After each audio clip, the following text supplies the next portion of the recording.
Arkadaşlar selamlar. Yeni bir video ile karşınızdayım. Bu video bir ortaklık duyurusu olacak. Fakat bu ortaklıktan herhangi bir kar amacı gütmüyorum. Yani buradan gelecek kazancı Telegram'da dağıtacağım. Şeffaf bir şekilde.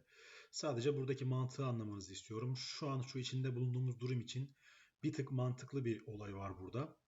Tabii ilk önce buna geçmeden bir YouTube başlığımıza da uygun bir açıklamalarda bulunalım. Forex'e girmenin en mantıklı yolu nereden geçer, nasıldır, Forex enstrümanlarını nasıl trade edebiliriz diye ufak bir bilgilendirici bir video çekmek istedim. Muhtemelen bundan sonraki videoda XM Global tanıtım videosu olacak.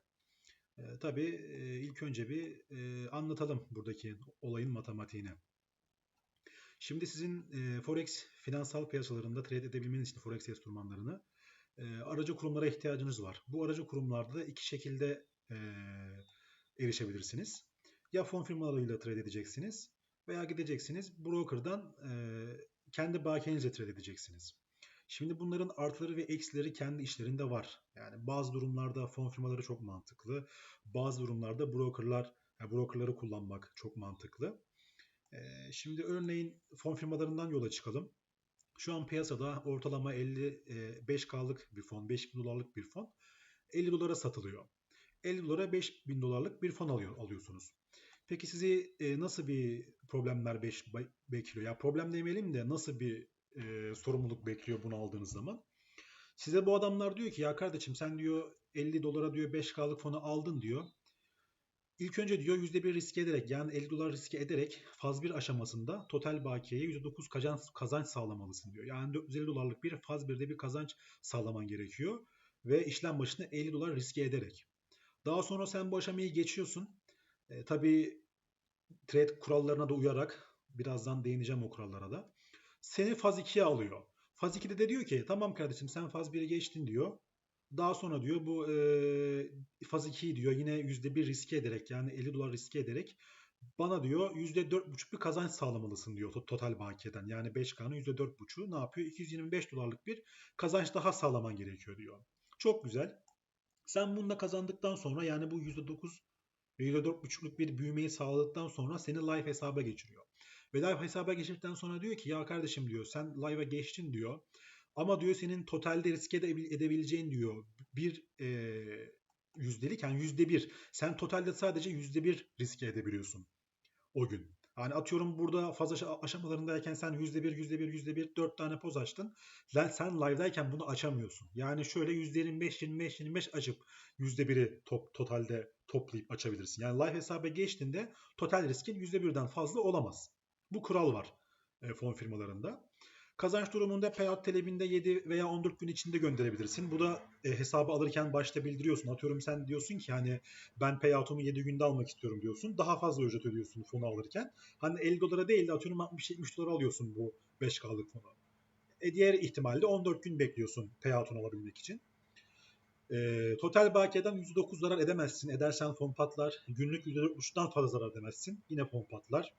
Haberden 4 dakika önce ve 4 dakika sonra işlem açamazsın. İşleme müdahale edemezsin. Fon firmalarının size sunduğu imkanlar bu.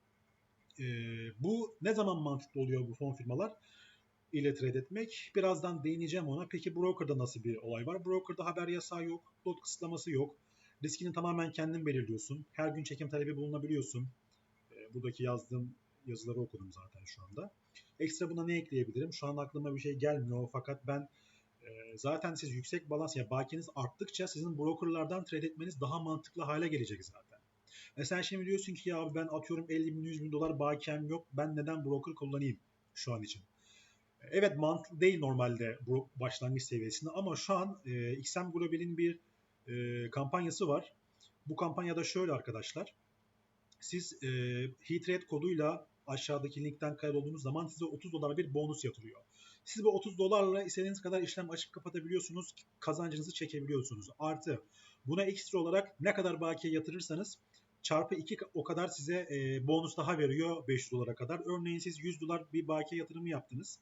Size 200 dolar yatırıyor. 200 dolar yani 100 dolar daha bonus veriyor. 30 dolar da kredi olurken vermişti. Totalde ne yaptı? 230 dolar.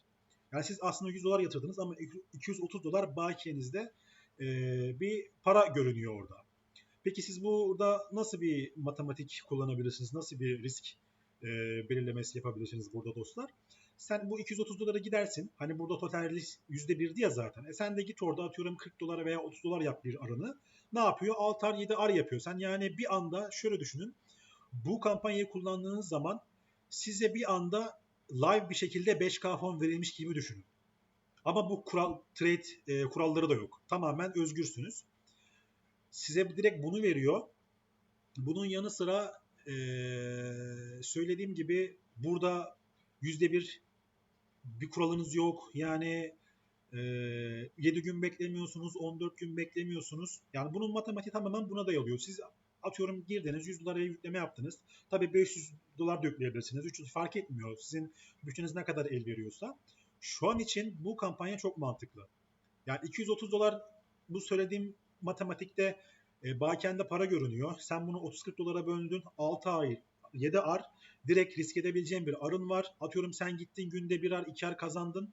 Neydi senin bir arın? 30 dolardı. Ne yaptı? 2 ar 60 dolar yaptı. Direkt 60 doları çekebiliyorsun. Hani buradaki olay neydi? İlk önce fazları geçip de live olduktan sonra yapabiliyordun. Ama burada size tamamen bu kampanya ile beraber sanki direkt elinize live bir fon verilmiş gibi oluyor.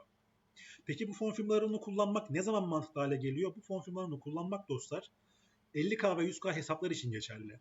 Sen 100K, 50K bir live olduğun zaman tabii ki de burada kazanç çok daha mantıklı. Ama yine işin sonunda biz ne yapıyoruz? Buradan kazandığımız bakiyeyi, buradan kazandığımız balansı biz yine brokerlara aktarıyoruz. Niye? Çünkü burada bir kısıtlamamız yok. Hem haber kısıtlamamız yok, risk kısıtlamamız yok. Her gün para çekebiliyoruz, yatırabiliyoruz. Load kısıtlamamız yok. O yüzden brokerlar bir tık daha rahat. Bu adamlar niye bu kadar bizi sıkıyor? Bu adamlar da haklı. Sonuçta bu adamlar kumarbaz aramıyor kendilerine. Trader arıyorlar. Kendi risklerini de bu şekilde kısıtlıyorlar. O yüzden bu kuralları koyuyorlar. Fon firmaları dediğim gibi 50K ve 100K üzeri hesaplarda daha mantıklı hale geliyor. Şu an içinde bulunduğumuz durum için yani 5K 10K için mantıklı değil.